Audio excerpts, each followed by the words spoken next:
let's get to the reason we're all here tonight. April Dunford. I got to know April speaking at some product conferences. I heard her speak. She was a great speaker. So I'm really excited to host her tonight to talk to us about positioning jiu-jitsu, how to win against powerful competitors.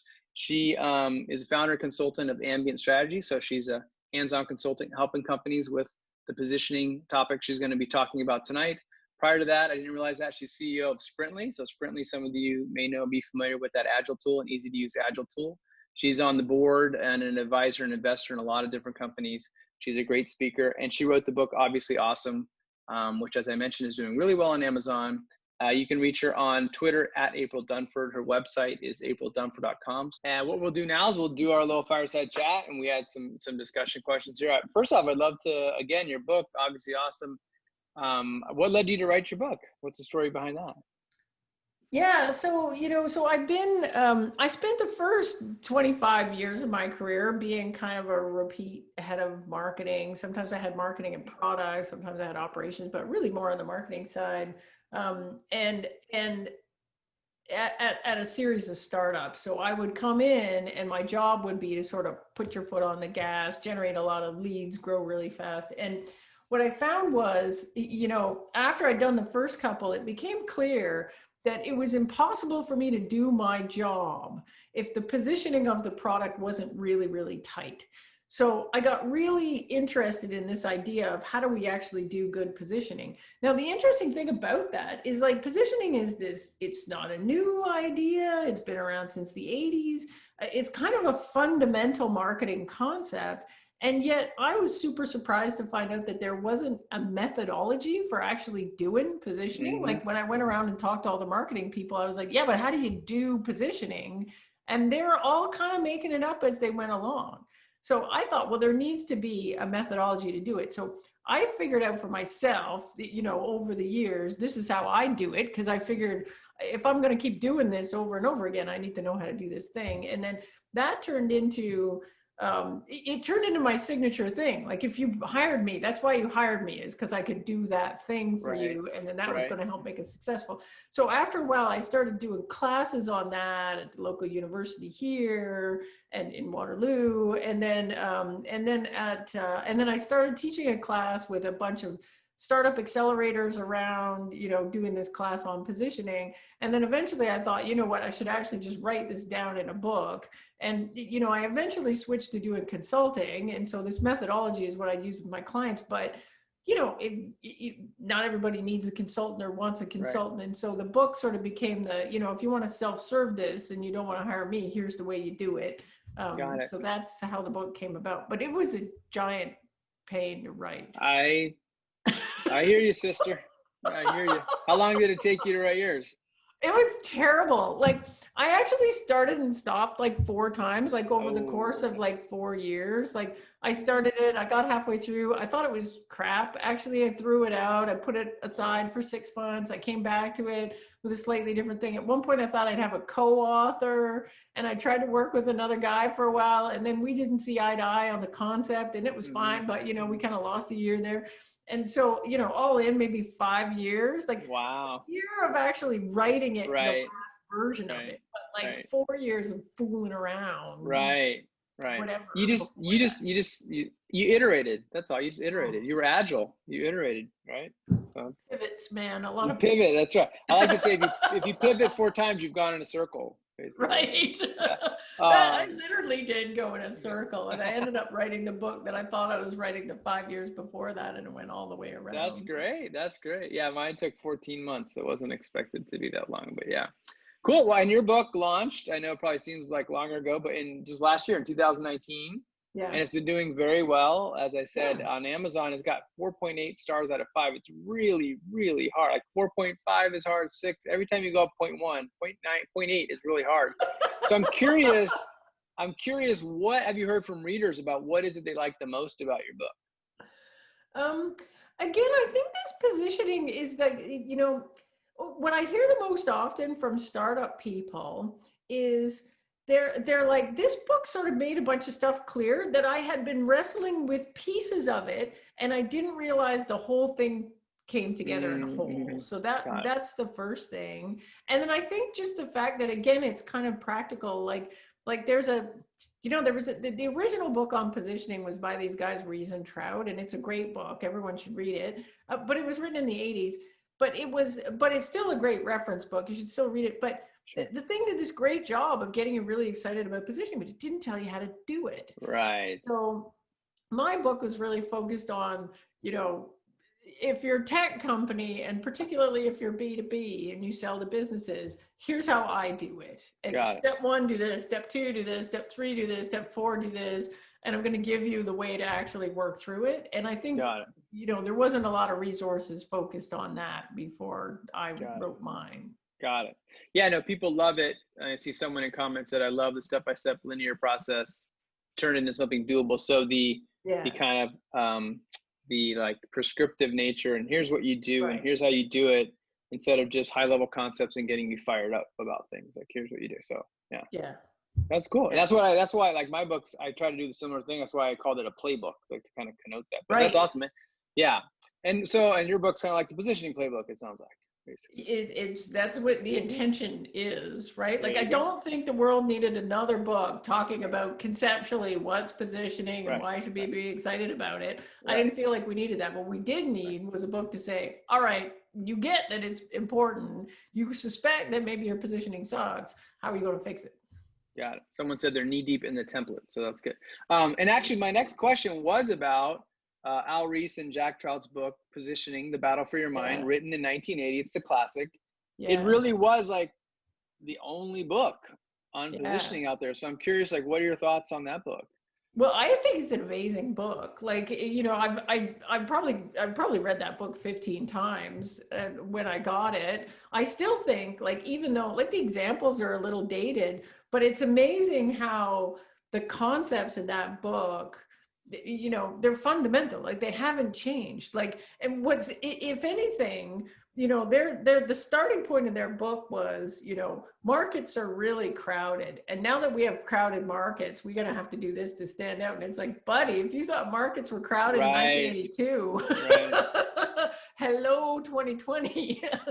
Like, markets are, particularly in tech, like, we've never needed positioning as much as we do right now. So I still think their book is a classic and it's awesome and everyone should read it. But again, those guys ran an advertising agency. And I think they still have this, one, I think one of them's dead. The other one is still alive, runs an advertising agency, and the daughter runs it now. And you can still hire them to do positioning for you, but that's exactly how they do it. They interview you and interview your customers, and then they go into their secret room and do their secret thing. And then they come back and reveal the positioning to you. Got it. And I think, well, we don't, and they charge incredible amounts of money to do that. And so if we're a smaller company or we're a tech company, we need to go fast. Like, I need a methodology to figure out how to do this myself. I can't always just rely on one company. I don't believe that this should be a secret. Right. Got it. Okay. Got it. Do you have any thoughts on why there weren't more books on positioning, or why it was like still this like black box for a lot of people? Yeah. So I do think that, here's the thing, there's an awful lot of automatic positioning going on, or just kind of default positioning. So in most of the companies that I worked at, that's what was happening. So, the founder wakes up in the morning and says, do you know what sucks? Email sucks. I'm going to make better email. And they just, and they go and they make the thing and they iterate on it, and they get something out in the market, and the customers are like, gee, I like this part, but I don't like that part. And I wish this was different. And you're iterating and you're getting feedback from customers. So the product is changing. At the same time, the market's changing, right? So I've got new entrants are coming in, stuff is happening, technology is changing, what's possible is changing. And so we wake up one morning and we've got this thing that we always thought was email, but it actually is kind of more like chat now. And you don't see it because you're super close to it. You're close to it. Customers seeing it for the first time are like, what is this thing? Like, you're calling it email, but I don't see an email here. Like, I don't really get, like, is it email? Like, and a lot of times we'll just say, well, it's a bad product, right? We need to change something in product, or we need to, like, oh, people don't like our stuff anymore. And so I was first introduced to this idea that you can take a product out of one market and put it in another market. With like the first product I ever worked on, we launched it as like, it was kind of like a spreadsheet killer, but you know what it was? It was a Microsoft Access killer. If you remember Microsoft Oh yeah, Access, yeah.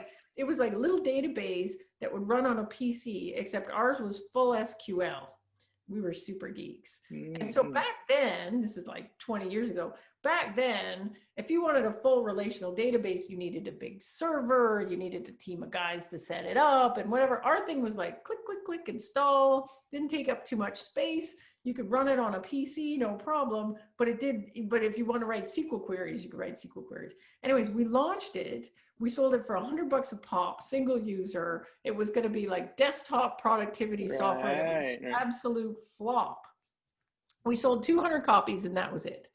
And then I got the job to like call all 200 of the people that were using it to see how disappointed they would be when we end of lifed it because it was a flop.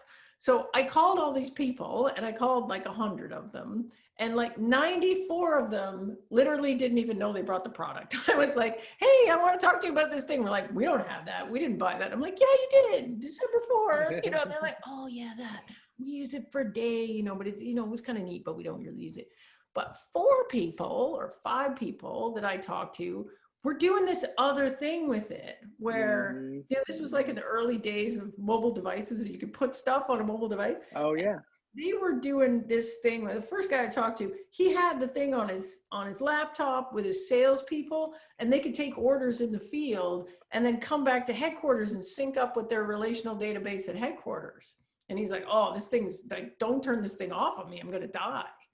And so we took that insight and said, maybe what we thought was desktop productivity software is instead an embeddable database for mobile devices. And so we repositioned this thing in this other way. It was a completely different sales motion, completely different pricing, and the thing just went bananas. We ended up getting acquired by a great big database company in the Valley called Sybase, which eventually became part of SAP. And what's interesting is at the peak, that thing was doing hundreds of millions of revenue, and it still exists today in the SAP portfolio, and apparently still does good revenue. And we almost killed that thing, right. Because our default positioning didn't work. Yeah. And that's the funny thing. So it's like unintended use. You have an intended use. And in all those examples you give, like the product didn't have to change at all, or little. Product didn't change at all. We just had to change the context around it to make it make sense for other people doing other things. Right. That's great. All right, cool. So what are some of the top mistakes you see teams making when it comes to positioning? Yeah, so there's a handful of things. The first one is that we don't do it at all, right?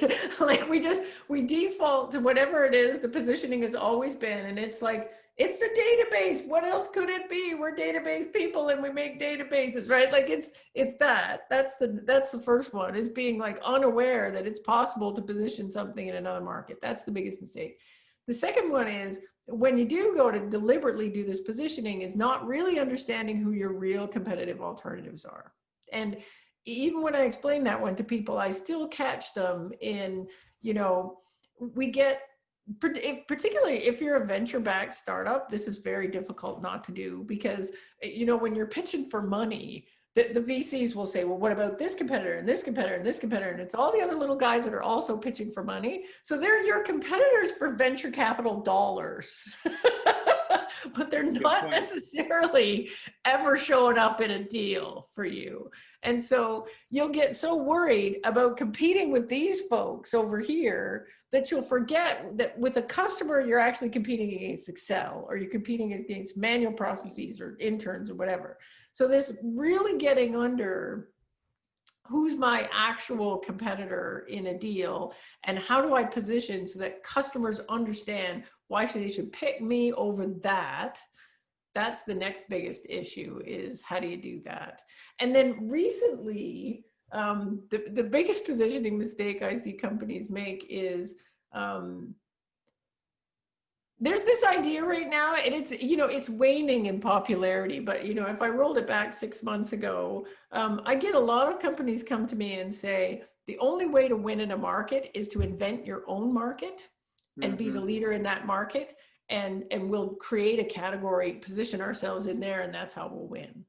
And the reality of that strategy for positioning is there are actually very, very few companies, particularly at the startup phase, that have successfully done that. And doing that takes an incredible marketing effort to actually do that. So you need deep, deep pockets of funding, and you need very, very patient investors that are willing to throw a lot of money at doing this category creation thing before you come out the other side. The much, much more common and easy thing to do is to position yourself in a subsegment of an existing market that people already understand, but there's a piece of the market that is underserved. Yeah. You establish yourself there, and then you attempt to branch out after that. That's why we have Facebook and not MySpace. That's why we have Google and not Ask Jeeves. Like, most of the companies that we know and love today were not the first mover in their category. They did not invent the category. They came into the category when it already existed. They dominated a piece of it, and they got bigger and bigger and bigger until they just became the leader at the entire thing. Yeah, no, I agree. I think far too many times people are like, we're going to create a market, and people don't know what you're talking about. Really it would hard. take a lot of money and a lot of time. And as you said, venture investors won't have that patience for that.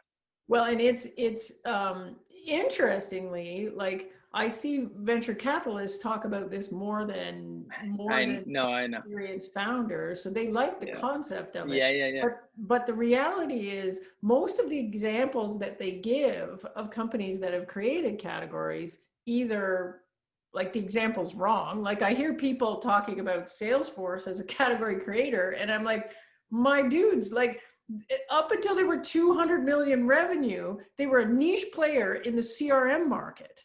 Like, Siebel existed, they were 2 billion revenue before these guys showed up. Like, they knew what CRM was, and they came in and said, look, you know what you need, little companies? You need CRM that doesn't have any IT. And we've got this thing that's no software, man. Right. Yeah. And it wasn't until they became more of, platform as a service and the bigger thing, whatever, that they started creating that category. But they were a big, big company when they did that. Same with, like, people talk about Gainsight.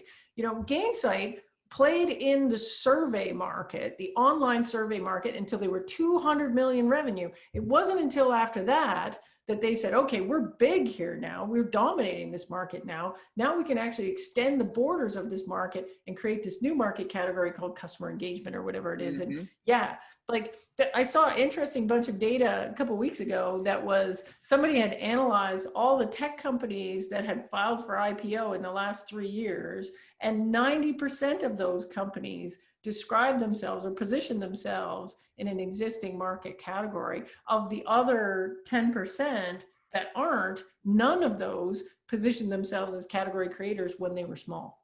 Yeah, no, it makes a lot of sense. And I think the other thing that happens is revisionist history. People assume like Salesforce did this in like 1 or 2 or 3 years. Like people always say, it's like, Twitter. Oh yeah, Twitter, overnight success. It's like everything's an overnight success. It's like, no, every one of them started out with 0 customers and got to whatever big number they have now. And it took time. It's, so it's kind of interesting. You can't look at what they're doing today. Like, what they're doing today isn't what got them there, right? So we actually have to run back the clock and look at, how did that positioning look at the very beginning? And for most of these companies, like, we got short memories, right? We forget, like, roll it back a few years and we're like, no, that wasn't, they were just CRM. They literally positioned themselves as CRM. They did not create the category of CRM that had existed for decades. Right. Yeah. One of my favorite examples in my workshops, I do Airbnb. And when I pull up, I loved it because Brian Chesky last summer sent a tweet. It's like, hey, we started this 11 years ago. And he shared a tweet of with a screenshot of their old MVP. And he said, we started out with the idea of renting airbeds. That's how small the idea was, and anyway, so it's just, anyway. So that's a good transition. Next question, which is, what are some of the best examples of great positioning that you've seen companies do? Well, here's what's interesting. Like a lot of the companies where I really, really love their positioning, like if you looked at it, you would know whether it's good positioning or not, because you're not actually the buyer. Right, that's true. And so a lot of good positioning, like there's a bunch of companies that I've worked with where I think, oh, their positioning is just so good. Now, like I look at it and I'm like, so nice. Like I use the example of these guys, Level Jump, like, I think they're doing an amazing job of positioning a very crowded space against very well-funded, and they're little bootstrappers, and they're competing against these very well-funded big companies and beating them in deals. And I think it's kind of an amazing thing. I do think that there's, some companies out there that I think where their stuff is really, really clear. It's also kind of transitory, right? Like you'll have companies that I feel like have really good positioning, and then suddenly I'm like, I have no idea what that is now. You've changed. So you say they're good 1 minute and they're not, but. Is that because they change their positioning, or they change their CMO, or the environment changed, landscape changed? We have a thing in marketing, like, and this is true, and I know this from running marketing teams, is you get sick of your own marketing right at the moment when it's starting to work. Yeah. And so, we need a rebrand. Right. And so, like, I look at recent examples, like, I think the drift repositioning is very perplexing to me from the outside. I have no idea what's happening on the inside, but I think just at the point where we're starting to understand what conversational marketing is, they've abandoned that. Now, it could be they've abandoned it because everybody says they're conversational marketing now. And that never really was a market category, in my opinion, right? And so, but now they've moved to something else. I think it's called revenue acceleration. I don't really know what that is, and I'm not really sure how that's going to work for them. But, they've done it before. They can do it again. I don't know. So sometimes I look at, again, from the outside, what we see as perplexing might actually be genius positioning, because we're not the buyer. We're not looking at it from the perspective of the buyer. Got it. Yeah. One thing is positioning is an interesting topic where clearly marketing's involved and product management could potentially be involved. We have a lot of product people in our group. We have a lot of marketers, I'm sure, dialing in today. Yeah. How do you view the relative roles of marketing and product management when it comes up in determining positioning? Yeah, I get this question a lot, particularly from the product people, because I think that it often feels like their responsibility, right? Like it sits in their camp to at least understand the positioning.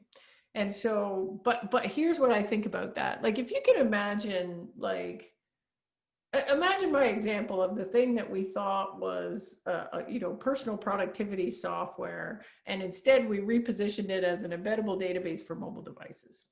Could I have made that decision as the head of marketing myself? Absolutely not. Like, that is an actual change in the complete product strategy of the entire, and in our case, the company strategy of the whole company.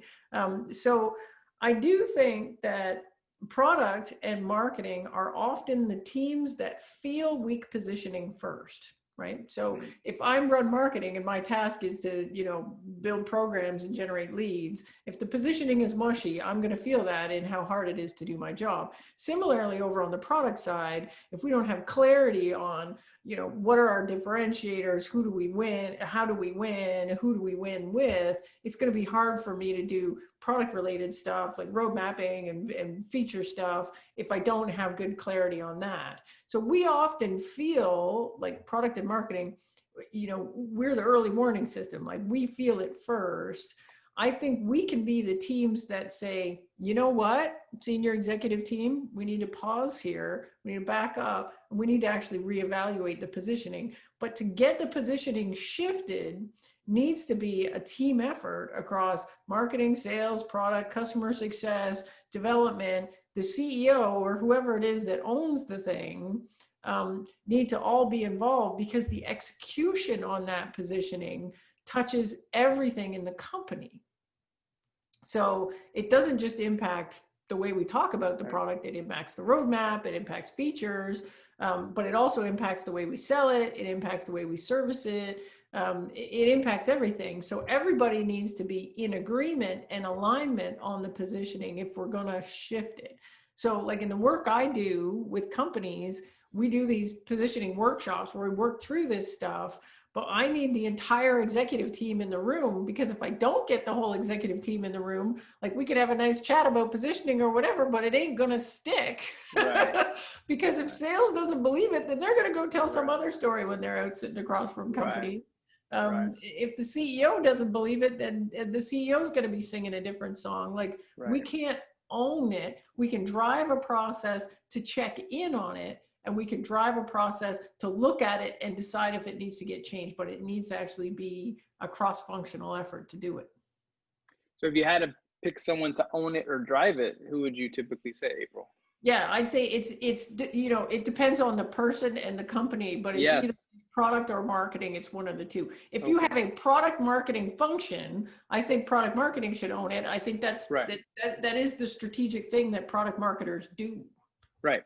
Of course. And it's just a question if you don't have that and things like that. If you don't have that, then it's, you know, whoever's actually doing the product marketing function. So just because you don't have a product marketer, like obviously it's getting done. So sometimes that's marketing, sometimes that's product. Whoever's doing the product marketing stuff should own it.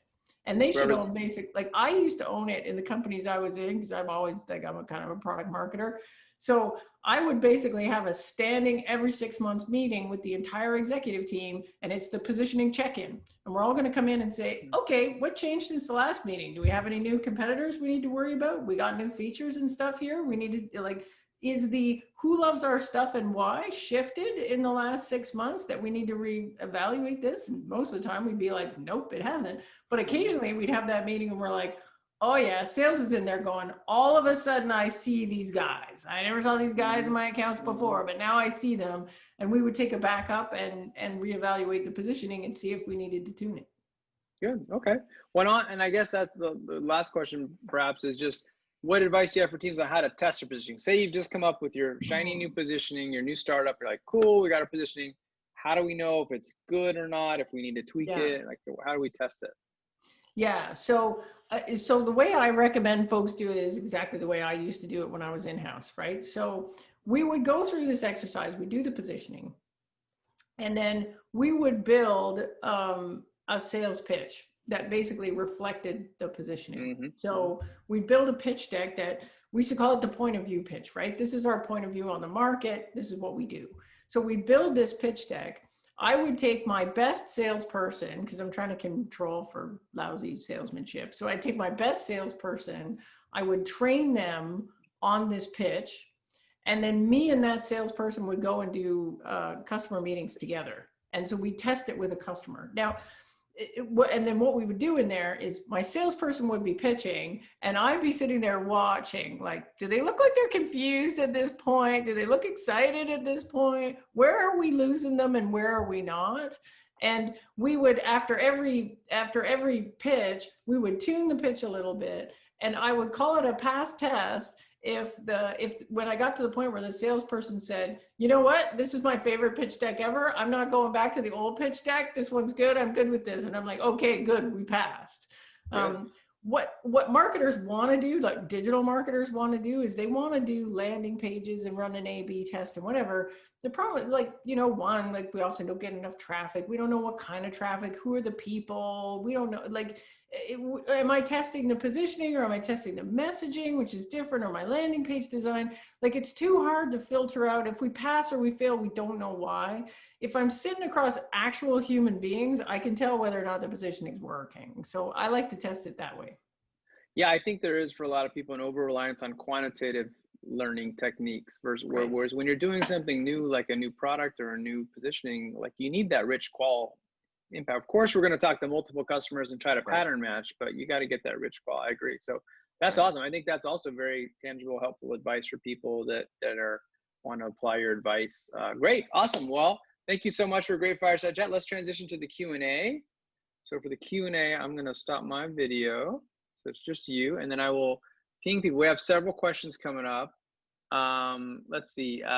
Neha, Aurora, you had a few.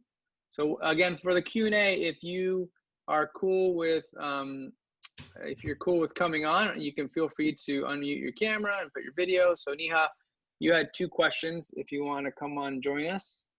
Yeah, I won't be sharing my video, just don't have the best Audio sounds great, no worries. Awesome. So my first question was through your slides when you were talking about confronting stronger competition.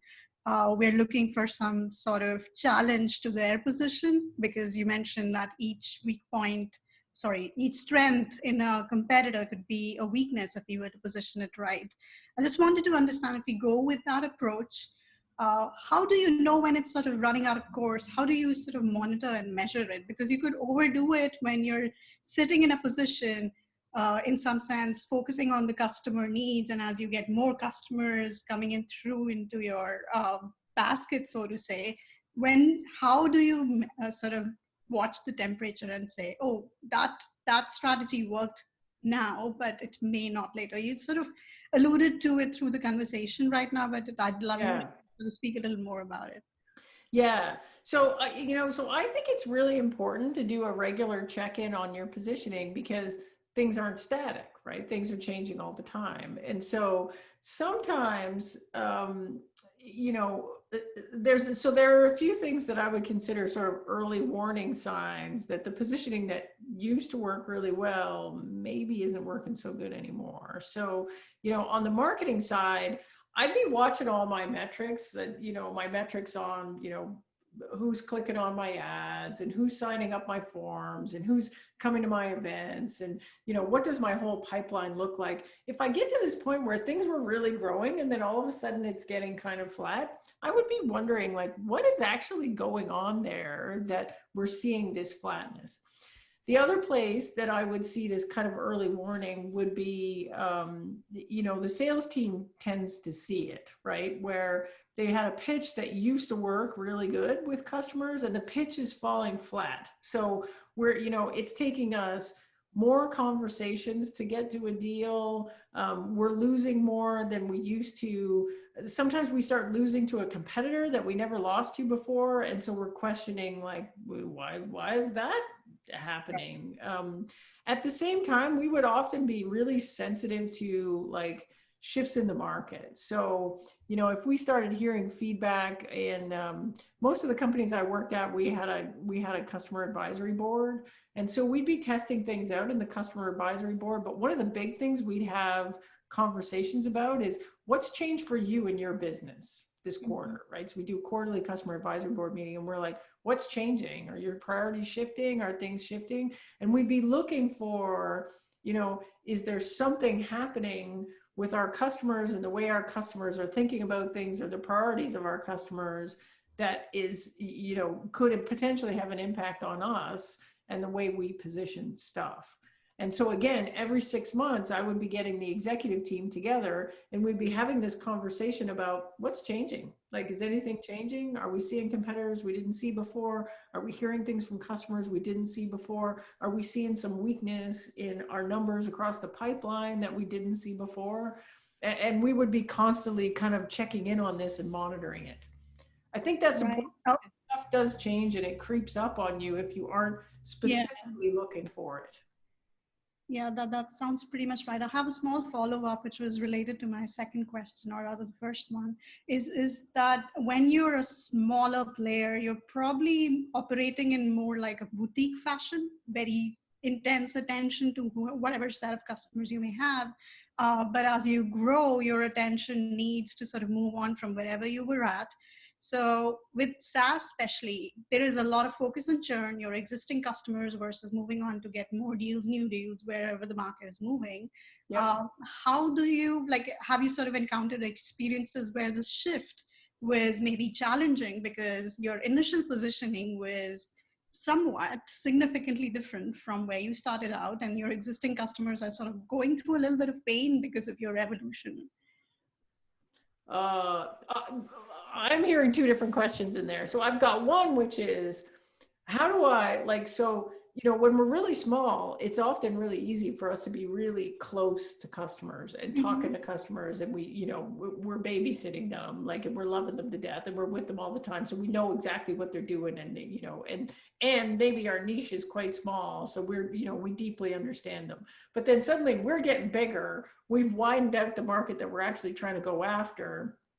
I think there is significant effort needs to be applied to keep that same level of customer focus when you get bigger, and it gets harder, right? So, Right. you know, when you're small, I don't know any small companies that have customer advisory boards and do them well, but I know lots of big companies that do, because it's one of the ways where you can get really, really close to customers and really deeply understand customers. I know when at bigger companies I was at, we do things like, you know, everybody who was on the executive team would have to sit in on at least 15 customer calls in a month. And that's because you just needed to hear what was going on with customers and in sales meetings and what was happening. So I think there's that.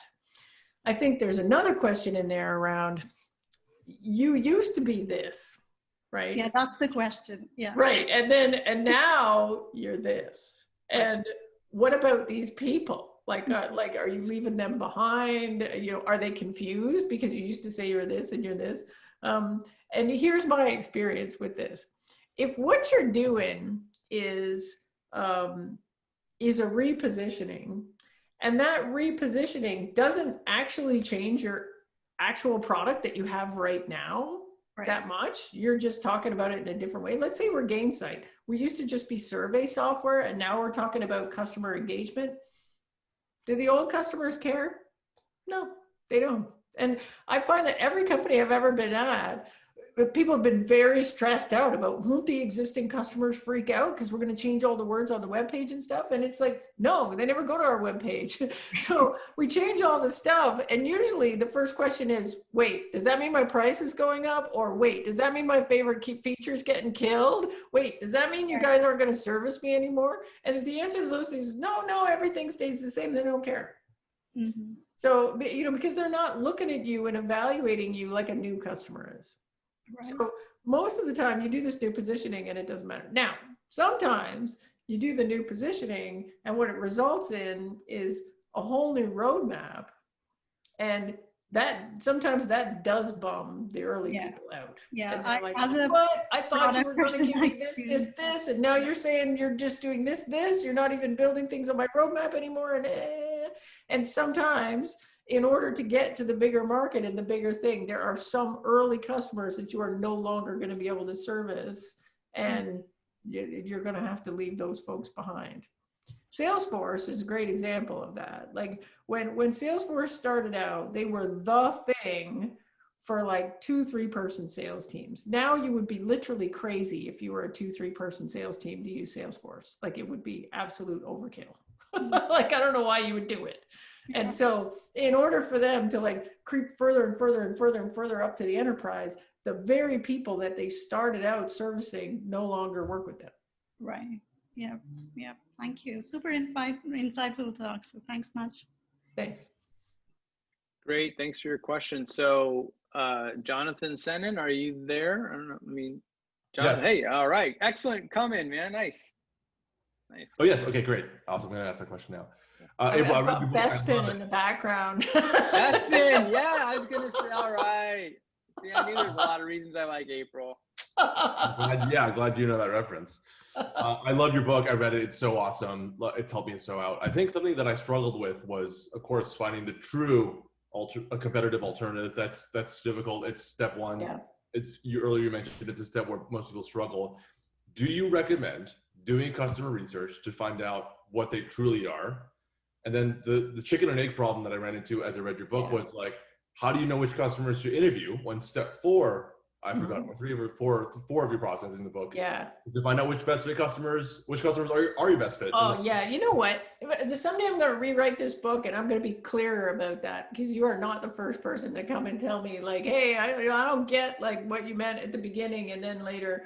So let me handle it this way. So at the very beginning, you know, when I'm talking about competitive alternatives, if you sell software, and this is really mainly a problem if you sell enterprise software, sometimes we have this issue that, you know, I've got 7 customers, 6 of them are really good fit, and 1 of them is really bad fit, but they happen to be my biggest customer. So I had this at a company where I worked with, where we literally had 6, we did 2 million revenue. We had 6 customers. 1 million of it was from 1 customer, and it was Allstate, and they were terrible. Like they literally, they treated us like a custom dev shop. They threatened to fire us every month if we didn't build some weird feature that no other customer was ever going to use.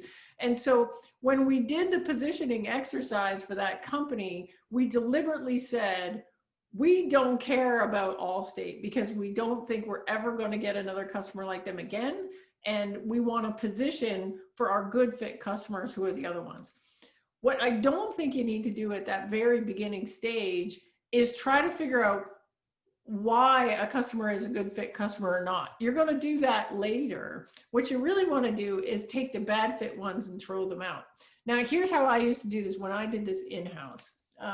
When I did this in-house, I would take some kind of measure of customer happiness. I used to use Net Promoter Score. It's not perfect. There's lots of problems with it, but it is kind of a blunt force instrument where it's like, who's happy, who's not happy. I do Net Promoter Score. So once I figure out who's happy, then I would take the happiest ones. I'd look at them and say, are these all actually good customers for my business? Like, you know, so some of them would be super happy, but they pay us nothing, right? So if I just serve customers like this, we're going to go broke. So I want ones that are, you know, happy, but also good fit for my business, meaning I would be super happy if I had a pipeline full of these folks and paid me like this and acted like this and whatever. So, so that's what I would do. I would do Net Promoter Score. I would kind of do this sort of swag. Like sometimes I would show the list to sales and say, are these people all good? And sometimes sales would say, oh God, no, these guys are terrible. Like take them off. Or I'd show it to customer success and say, are these people good? And they'd be like, no, take these ones off. Like how I learned how to do this was, at first I thought, well, if all I got to do is figure out competitive alternatives, I'll just do a survey and I'll ask people what the competitive alternatives are and they'll tell me and that'll be fine. So I did this, and the first time I did it, I surveyed everybody and I got this, there was no pattern. Like it was all over the place. Like people thought we competed with everything. Like it was all over the map.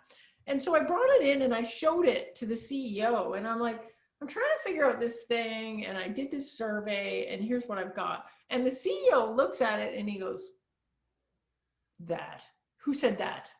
And I'm like, and I look at my raw data and I'm like, it's Bank of Montreal. And he says, ugh, we hate Bank of Montreal. I hate Bank of Montreal. And he was on a big rant. They're a terrible customer. We wish we never closed them. You know, they're a pain in the neck. I don't want to position, like, I don't care what Bank of Montreal thinks. Take them out. And then we went down the list and we took out all the ones that he had considered bad fit. Like some of them were customers that we had closed deals with years before, you know, so we took all those ones out. And when we did, we saw a pattern. And so what I like to do after that was I'm going to figure out this fit thing a little bit, get rid of the bad fit ones. And then I'm going to have these interviews and figure out, you know, what's going on with the good fit ones. So in the workshops I get away with not doing customer research by using the sales team as a proxy for that. So if you are B2B and you have salespeople that are involved in the deals, so they talk to customers, they know what the customer was doing before, they know what it was that happened that made the customer try to decide to go look for another solution. And if it's a competitive deal, they know who else they're up against because that's the salesperson's job to know that stuff. So if it's B2B, if it's a reasonably complex sales cycle and it's B2B, if I get a couple of people from the sales team and the CEO who's likely involved in deals together in a room and we have this conversation about competitive alternatives, I don't have to do that research because they know already. If you have a zero-touch sales model and there's no salespeople involved, you're going to have to do that research to get it because otherwise you just won't know. Yeah, sure enough. Great answer. Thank you. You're welcome. Thanks, Jonathan, for the question and also the awesome background. And awesome, I love that hack. It's like you don't really need to have detailed segmentation.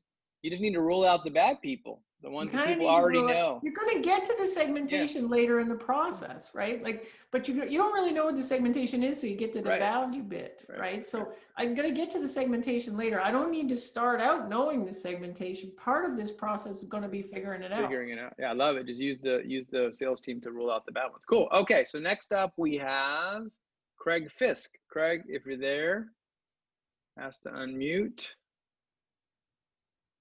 And if you're still there, you can ask your question. There we go. Okay. Hey, Craig. Am I on here? Yeah. Yep. Okay. Yeah, great talk, April. Really appreciated it. Thank you. Coming from background at Intel and software, I understand the technical salespeople are really the ones that translate the customer, particularly. But I'm doing a startup now that is called Marmalade.ai, and there's 4 of us, and we're really trying to figure out how to reach people that are influencers in a segment. There's an 800-pound gorilla in the segment, so that's good. But we really need to understand how people think about product alternatives in that particular segment. So my question is, do you think is it online focus groups? Is it outbound one-on-one contacts? Is it advisor recruiting? Is it self-serve content? Is it PR? You know, what's your advice on what to do as a 4-person company? Is this to figure out, like, in the customer discovery phase, like you're just trying to get feedback on the thing that you're building right now, or like what's the purpose of this? Yeah, we're going to go to MVP probably in about 2 months, and we're in the process right now of narrowing down 7 to maybe 10 possible subsegments and throwing some of them out based on, you know, we can't contact very many people in that segment, or sleepy or whatever. But we still need to kind of narrow down the focus more. Yeah. So, you know, how to reach those people. Yeah. So the real answer to this question is, I don't know, right? Because it super depends on who it is you're trying to connect with, and, you know, what's the best way to reach people like that. But I will say, so there's a couple of things I will say though, at that stage of a product where you're just trying to get the initial set of customers and you're trying to get them using some stuff, your positioning actually doesn't mean that much. Like meaning it can be pretty loose and still work fine, because you're going to have to do heavy lifting to get your initial bunch of customers in, and you're going to get those by working your network and you know, trying to find people to introduce you to people through other people and things like that. You're not going to get them from flopping up a web page and saying, please sign up for this thing and here's my perfect positioning. So it's okay if your positioning isn't perfect, because people are kind of going to try your thing out more or less to do you a favor at the beginning. At least that's how it works with me. I mean, sometimes I think people are famous and they, you know, everybody wants to try their thing because of whatever. But for most of us, I think it's like, you're going to work your network, you're going to do things, you're going to, you know, you're going to try to figure out how to get your first X number so you can just learn. And then once you've been working with those folks for a while and you learn some stuff, then you'll start getting an idea of who loves our stuff and why, and you can tighten the positioning up based on what you know after that. But I don't know, getting early customers is super hard. And I don't think, if I knew how to do that, I probably wouldn't be here. Okay, good answer. Thank you. You're welcome. Okay, great, Craig. Thanks for asking your question. Next up, we have Ingrid Paola. Ingrid, if you're there, feel free to unmute and start your video. Your finger's coming up. Okay, well, great pleasure meeting you, April. Thank you very much for your presentation. And Dan, it's a pleasure to be here once again. April, I'm from Sao Paulo, Brazil, and I'm the innovation manager of a company that works with health-related products. Now, we here in Brazil have managers that have a very, very low risk propensity, okay? So it has been a major challenge to bring in new solutions in a very traditional market, as is the healthcare sector here in Brazil as a whole. We've been discussing market positioning for the past month by now and thinking about different strategies. Would you maybe suggest us something in terms of, how do we deal with new products in such conservative markets? Well, then that's kind of a really big question, and I think it kind of depends. I'm so sorry. I've been dealing with this big question professionally. I know it's a big question. But I will tell you a few things. So one is, when you've got a market that's kind of resistant to change, right? They're conservative. They don't try new things. They're not technically early adopters. Like, your value proposition has to be super, super strong. Like, it can't be, like, it has to be aligned to their key priorities. It has to be. That is not optional. So you have to know, like, what are their 1, 2, 3 super must-do key priorities, and your positioning needs to align directly in the center of that in order for them to even consider you. And so, I'll give you an example. Like, I worked at a company, and we had a kind of a data replication tool, for lack of a better thing. And, we could use it for a lot of different things, and we did have customers using it for a lot of different things, but we were mainly selling to retailers, and we really concentrated our marketing efforts around the use case of failover, because I could talk to them and say, look, if you have a failure and your cash registers don't work, you don't make any money, which is like kind of fundamental to retail. And so we, whereas I had all these other gee whiz bang things that the product could do that we could have talked about, but we kind of had to narrow in right on the, the one that was super high priority, super tied to revenue, super whatever. And so for you in the healthcare thing, like, I don't know what you do, and I don't know, like, I can't position your product for you over Zoom call, nothing to go on. But what I would say is, you need to have something that the value is super strong. It's super tightly aligned to, like, their number one priority this year in order to even get them to give you a shot. Makes complete sense. All right. I hope that's helpful. Thank you so much. Thank you. Obrigado, Ingrid. If you could, that'd be cool. Welcome. Thanks for coming. Obrigada a você, Dan. All right. And then next up is Niharika. Niharika, if you could please join us. Hi, April. Thanks for your great talk. Hi, Niharika. Nice to meet you. Yeah. So I am a PM for products from 0 to 1, and we often don't have a dedicated sales team, customer success manager, and we're all constantly shuttled, here and there. We get somebody to talk to the customers and do some things, but we are not on the radar, to get our products out and get the customers to hear. So what do we do then? How does the PMs handle the situation? Even if I have to go up to the VPs or, suggest them a channel to open for us, or what has worked in the past for other companies? You mean, like, how do you actually get access to talk to customers to talk to? Or, well, or at least put the marketing material out about the products, because I work for Oracle, and it's so many layers to get past this.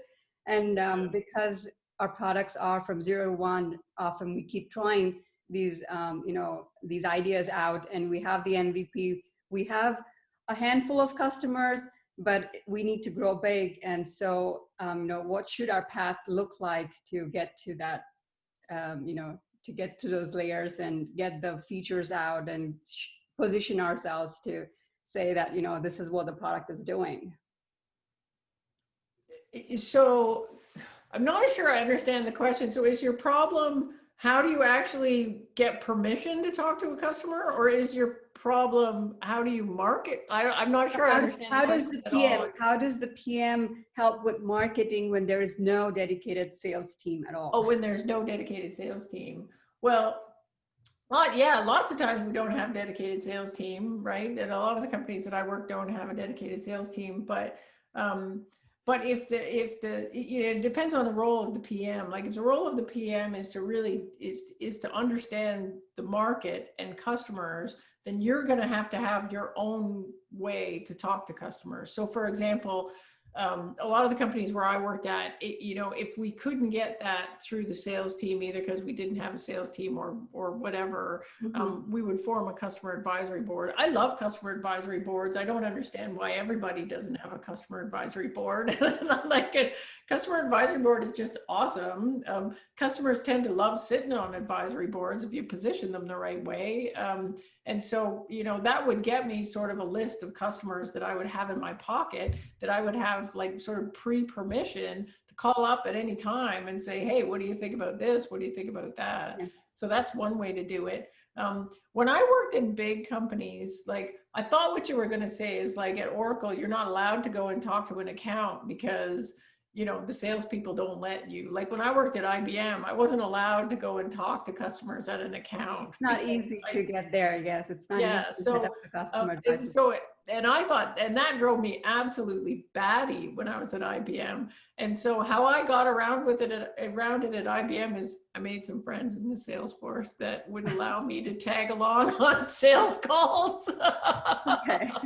And so whenever we don't go on business trips now, but when I was on a business trip, I would be making friends with the guys in the local sales office, and then I'd be like, what meetings you got going on today? Can I just sit in? I'm not going to say nothing. I'm just going to sit in here. I just want to hear what the customers have to say.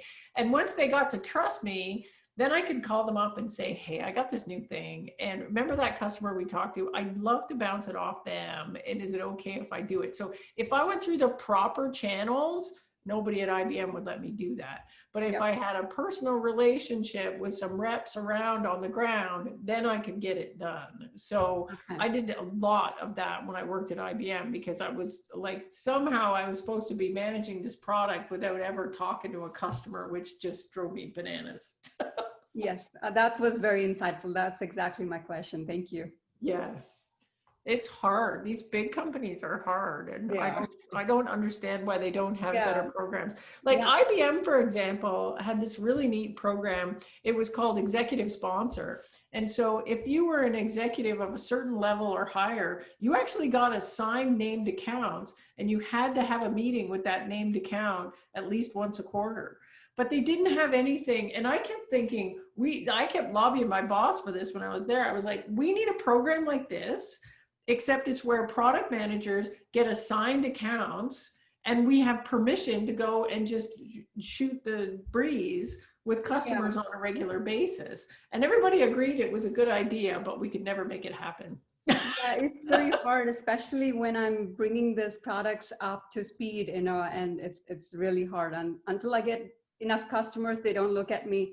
And to get enough customers, I need to talk to a few of them. So that's I launched a product when I was at IBM, and one of the things I had to do was I had to have 3 big beta accounts willing to spend $1 million each in order for me to launch. And so I managed to get 2, working my buddy network in sales, but I couldn't get a 3rd one. And I ended up just pulling into my own network. So I had worked at other companies before, and I happened to know the CIO at Nike, and I called the CIO at Nike and said, can you just do me a solid and be my beta customer for this thing? Because otherwise I can't launch it. And he said yes, and I got him into the beta. But it was like, even to get 3 customers for that one was a real challenge, just to make it through the gate to the next level of us releasing the thing. So I feel your pain. Yep, but thank you. I will try to sit in some calls through my network. Yeah, good luck with it. Thank you. Great, thanks, Niharika. So the hack is the sales ride along. Sales ride along. Sales ride along. There you go. And you can watch the movie right along too. Make some friends in the Salesforce. That's what you need. Great. Awesome. Cool. Okay. I think the last question, thanks for sticking around with us for so long, April, is from Julie Legrand. Julie, if you could unmute and put your camera on. Oh, there you go. Okay. I'm really sweaty because I was on my bike. But hi, April. Are you the Peloton person? I did. I'm Peloton. Tell them the message you chatted or tweeted. So, long time listener, first time caller. Nice. So my question was, I found a category, let's just call it, and it's a category that's sort of emerging. It's big and juicy and interesting, but it's might be interesting to IT, but I think that there's a space in the HR market. Okay. And, it's a weird intelligent workspace. Like, who's ever heard of that? And how do you, it's not a category creation per se, but how do you sort of educate this other buyer group of this big yummy category that will solve all their problems in their life? You mean it's a buyer group that doesn't know anything about this category? Yeah, I don't think the HR group is going to know intelligent work, which is $44 billion category, but who knew? But it's, how do you it's an emerging category. So right. We don't want to create a category, but we do want to join this category without, so it's an emergence of creation of it into a different. So the thing with emerging categories are good places to be because, there's usually lots of growth and there's lots of excitement in the space and, people, but what's the coolest thing about an emerging category versus a category that isn't, that's either already been created or hasn't been created yet. Like the category hasn't been created yet, then you got to do all the work to evangelize the problem and create the category. Emerging, what that means is, it's like smart glasses, right? We kind of know what smart glasses are, but if you say, who's the leader in smart glasses? You're like, I don't really know. So, maybe it's going to be you, right? So there's lots of opportunity there to sort of capture that and be the leader in it. Now, here's the problem. If the person sitting on the other side of the table doesn't know what smart glasses are, then it's category creation. You're back to category creation. Then I got to explain what smart glasses are. So if you're talking about this, you're going to have to position it in a way where there's a reference point for these people in something that they already understand. Otherwise, you are doing straight up category creation. So what that is, I have no idea. But but it would be interesting to sort of look at what do folks in HR already understand that's sort of around and adjacent to this that you'd be able to maybe borrow some concepts from. It's kind of like my self-driving car example. I'm basically borrowing the concept of self-driving car from somewhere else and applying it to this new market, which is manufacturing, and saying it's like a self-driving car for manufacturing. So you may be able to borrow something from HR and apply it there. Otherwise, what you're doing is category creation, and that's super hard. Yeah. No, I like that. That's good. It's the lollipop to the cake pop. I think that, right? It's that. You're going to borrow something that they already understand and say, it's in the same way there's this, word this. Yeah. Super. Well, thank you so much. You're this welcome. has been great. Great. Thank you, Helen, for your question. I appreciate it. And thank you, April, for sticking around answering all those questions. Appreciate you spending your evening with us. Yeah, well, thanks so much for having me.